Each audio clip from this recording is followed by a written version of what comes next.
I'll just show you how to delete a mobile from the Bluetooth audio system in this car. You've got radio, media, phone. If I click on phone, there you go. Please find SKODA BT402, find telephone. But you've got settings down here. So we'll click on settings, select phone or telephone or Bluetooth. So onto Bluetooth. Paired devices and find devices.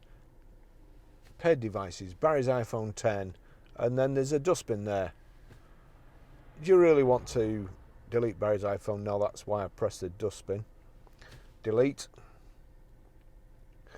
That's it, gone. So, okay, I'll just show you how to pair a mobile to the Bluetooth audio system in this SKODA Octavia.